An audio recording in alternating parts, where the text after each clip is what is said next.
उस कन्फ्यूज़न के कारण से जो गलत समाचार लोगों के बीच में जा रहा है। पहली बात कि कल जो हमारी बैठक हुई वो बिल्कुल ही सार्थक बैठक हुई और उसमें सभी बिंदुओं पर चर्चाएं हुई। और एक और जो गलतफहमी है लोगों के मन में कि विभाग और आयोग के बीच में मतांतर है, न ऐसा कोई मतांतर पहले था और न ऐसा कोई मतांतर कल था और न ही ऐसा कोई मतांतर अभी है। दोनों का कार्यक्षेत्र अलग अलग है और हम लोग अपने अपने कार्यक्षेत्र के अनुरूप में कार्य करते हैं, इसमें कहीं कोई मतांतर नहीं है। तो इस परिप्रेक्ष्य में हम लोगों ने महसूस किया कि आप लोगों को कुछ फैक्चुअल बातें, तथ्यात्मक जानकारी कुछ दे दी जाए ताकि अनावश्यक जो संशय और अनावश्यक कन्फ्यूज़न जो हो रहा है लोगों के मन में वो दूर हो सके। पहली बात कि सारे मुद्दों पर डिस्कशन हो चुका है और ये कुछ मुद्दे ऐसे थे जिसका निर्णय विभाग को ही करना था और ये मुद्दे जो हैं वो तमाम इस दौरान अभ्यर्थियों के द्वारा ही उठाए गए हैं और उन्हीं सब बिंदुओं पर विभाग को निर्णय लेना था और इसी कारण से उसमें विलम्ब भी हुआ। जो पिछली बैठक में हम लोगों ने प्रेस कॉन्फ्रेंस में बताया था कि हम लोग इसको जल्दी निकाल देंगे, लेकिन उसके बाद अभ्यर्थियों के तरफ से ही कई तरह की बातें आ रही थी, मांग आ रही थी। उसमें एक बहुत महत्वपूर्ण मांग ये था कि जो अपीयरिंग कैंडिडेट्स हैं, खास करके प्रशिक्षण डीएलएड का जैसे है, उसके लोगों की मांग थी कि हमको भी मौका मिले। हर लोगों को अपने अलग अलग कारणों से लोगों की मांगें हो रही थी, तो इन सभी मांगों पर विभाग को ही विचार करके देना था और विभाग ने विचार भी किया है और उसके बाद उन सब बिंदुओं को आयोग को स्पष्ट भी किया गया है और उसके आलोक में आयोग ने अपना विज्ञापन का प्रारूप तैयार कर लिया है और अधिक से अधिक कल तक जो है ये हम लोग प्रेस में भेज देंगे। उसके बाद वो हो सकता है आज भी चला जाए, हो सकता है कल चला जाए, लेकिन ये इस महीने के अंत में तो आप निश्चित रूप से मान के चलें कि 1 जून का जब सुबह में आप लोग देखेंगे तो ज़रूर उस समय तक आप लोगों को जानकारी रहेगी। मांग को देखते हुए वो मैं कुछ चीज़ों की जानकारी दे देता हूँ। एक की जो सिलेबस के संबंध में जो बार बार लोगों की चर्चा होती रही है कि सिलेबस का विस्तार किया जाए, तो सिलेबस का विस्तार करने की कोई आवश्यकता नहीं है, लेकिन एक चीज़ हम लोगों ने ज़रूर स्पष्ट आउट कर दिया है कि प्राथमिक विद्यालय के अध्यापकों के लिए जो सिलेबस है वो वही सिलेबस है जो हमारा फंडामेंटली हम लोग कह रहे हैं कि जो पढ़ाते हैं वही सिलेबस हुआ, जो बच्चों का जो सिलेबस है वही सिलेबस है। और उसी को हम और स्पष्ट कर दें कि प्राथमिक विद्यालय के लिए जो SCERT का जो सिलेबस है के हिसाब से जो सिलेबस है वही राज्य सरकार का सिलेबस है, वही राज्य के विद्यालयों में लागू है और वही इस तरह के अध्यापकों के लिए, अभ्यर्थियों के लिए वो सिलेबस होगा प्राथमिक विद्यालय के लिए। और जो 9, 10 और फिर उसके बाद 11, 12 के लिए जो है मामला, उसमें राज्य सरकार के विद्यालयों में जो पाठ्यक्रम है वो NCERT के पाठ्यक्रम का जो है वही है, इसलिए वो उसी से गाइडेड होगा और वही है। इसलिए अगर किसी भी अभ्यर्थी को सिलेबस विस्तार से अगर समझने की ज़रूरत है तो वो बस उन्हीं को देख लेंगे तो उनके वो जिज्ञासा पूर्ण हो जाएगी। लोगों की एक मांग रही है कि जो भाषा की का जो है उसमें 100 नंबर का है और उसके लिए 2 घंटे हैं और मुख्य पेपर जो है वो भी 2 घंटे के हैं, लेकिन उसमें 150 मार्क्स का है। तो इसमें मैं बता दूं कि भाषा का जो है वो पहले भी मैंने स्पष्ट किया कि क्वालिफाइंग नेचर का है, उससे आपको मेरिट नहीं बनेगा, मेधा सूची उसके मार्क प्राप्तांक के आधार पर नहीं बनेगा। और इसलिए हम लोगों ने उसमें अधिक समय दिया है कि आप आराम से आप करें, उसमें घबराने की बात नहीं है, सिर्फ क्वालिफाइंग नेचर का है, लेकिन आप आराम से कर सकते हैं। लेकिन जो मुख्य पेपर है वो उसी पर मेधा आधारित होगा, प्रतियोगिता उसी पर है, तो उसमें हम लोग चाहेंगे कि जो अच्छे अभ्यर्थी हैं वो जल्दी बना पाएंगे, और जो अच्छे नहीं हैं, उतने स्मार्ट नहीं है, वो थोड़ा उनको विलम्ब होगा। तो इसलिए हम लोगों ने ज़्यादा क्वेश्चन रखा है, लेकिन हम लोगों ने फिर आपस में विचार करके और अभ्यर्थियों की एक बड़ी मांग को ध्यान में रखते हुए हम लोगों ने पहले जो 150 क्वेश्चन रखा था उसको घटा करके 120 किया है मुख्य में मेन। और पहले जैसे 100 और 50 का था कि 100 में उनका नॉलेज टेस्ट था और 50 में उनका इंटेलिजेंस का टेस्ट था, उसको हमने वो ब्रेकअप को हमने 80 और 40 के रखा है, और ये सभी मुख्य परीक्षाओं के लिए है। मतलब 120 क्वेश्चन रहेगा, 80 और प्लस 40। और ये भी मैं स्पष्ट कर दूं कि एक पद के लिए एक ही मेन पेपर है।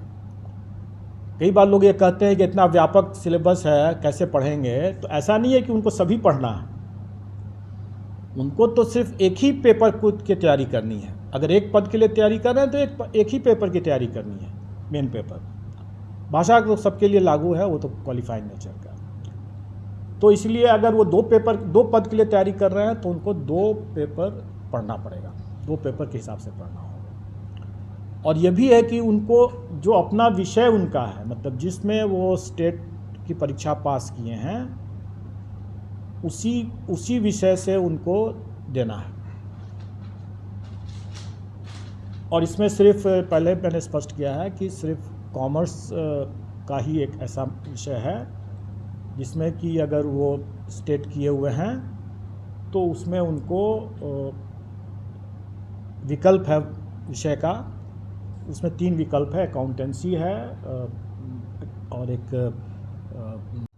इसके आगे ये हमें बताना है कि अभ्यर्थियों की एक और मांग जो सरकार के समक्ष गई थी, आयोग को भी लोग दे देते हैं, लेकिन एक्चुअली वो निर्णय सरकार को ही लेना है, और सरकार ने संसूचित किया है, और ये भी कल की बैठक में ही क्लियर हुआ है कि जो अपीयरिंग कैंडिडेट हैं उनको भी हम लोग मौका देंगे। और अपीयरिंग कैंडिडेट के लिए शैक्षणिक प्रशैक्षणिक अर्हता का कट ऑफ डेट जो होगा वो 31/8/2023 होगा। मैं फिर से इसको ज़रा स्पष्ट कर दूं कि ये डेट है कि इस तारीख तक अगर उनकी परीक्षा हो गई है, जो अर्हता संबंधी परीक्षा अगर हो गई है, तो वो आवेदन दे सकते हैं। उनका परीक्षा फल बाद में भी निकले तो कोई हर्ज नहीं है, उनको हम लोग भाग लेने का, इसमें आवेदन और प्रतियोगिता में भाग लेने का मौका दिया जाएगा। ये बिंदु लोग डिमांड करते रहे हैं, और मैं समझता हूं कि अगर इस पॉइंट पर अगर किसी को अभी भी अगर कोई संशय है तो पूछ लेंगे। 31 अगस्त 2023 इस डेट तक परीक्षा हो जानी चाहिए। यस, और ये इस तारीख तक परीक्षा सिर्फ में उसको हो जानी है, तो वो भाग ले सकते हैं। ये तो वो परीक्षा फल जब भी आएगा तब आएगा। ये वो छात्र होंगे जो टेट क्वालिफाइड किए होंगे, वही ना सर? जो भी अर्हता संबंधी परीक्षा है, अगर वो उनका पेंडिंग है, या तो परीक्षा नहीं हुई है या परीक्षा फल उसको नहीं मिला है, तो दोनों ही स्थिति में वो भाग ले सकेंगे, बशर्ते इस तारीख तक उनकी वो परीक्षा संपन्न हो जाए और उसमें वो भाग ले लें। सबके लिए डेट जिसका होगा सर वही का जो जिसका पीरियड लंबित है। कई कम्बिनेशन हो सकते हैं, उसको आप उस कम्बिनेशन की बात आप मत सोचें, अभी करें। कुछ के लिए कुछ लागू होगा, कुछ के लिए कुछ और लागू होगा, कुछ की कुछ और बातें होंगी। मैंने आपको एक विस्तार से ये बता दिया कि जो भी अर्हता संबंधी परीक्षा उनको देनी है, अगर वो परीक्षा 31/8/2023 तक संपन्न हो जा रही है, या अगर पहले संपन्न हो चुका है और उसका परीक्षा फल अभी नहीं हुआ है, तो भी वो दे सकते हैं। और परीक्षा फल उनको बाद में निकलता है तो भी वो दे सकते हैं, क्योंकि हम लोग जब उनका डॉक्यूमेंट वेरिफिकेशन के लिए, जब उसके कागजातों के प्रमाण पत्रों के सत्यापन के लिए जब उनको आमंत्रित करेंगे, तब उस समय उन्हें उस परीक्षा में का एडमिट कार्ड, जिसमें कि वो कह रहे थे कि हम 31 अगस्त तक अपीयर हो रहे हैं, उसका एडमिट कार्ड दिखाना होगा और फिर उस समय उसका परीक्षा फल भी दिखाना होगा जब हम डॉक्यूमेंट वेरिफिकेशन के लिए उनको बुलाएंगे। बीएड या सीटेट, जो सीटेट मान लीजिए कि सीटेट भी लंबित है, 31 अगस्त तक हो गया सीटेट, तो वो भी अप्लाई कर एग्जैक्टली कर सकते हैं। मैं तो कहा ना कि हर तरह की वो परीक्षा में वो दे सकते हैं, बशर्ते कि वो परीक्षा आयोजित तो हो। अगर मान लीजिए उसने अभी तक न सीटेट किया है, न बीटेट किया है, न एसटीईटी किया है और न ही ग्रेजुएशन किया है, और फिर भी वो आकर के कह रहा है कि हमको संभावित है सारी परीक्षाएं एक साथ हो, इसी बीच में तो अगर हो जाता है सो फॉर सो गुड, उसका लक।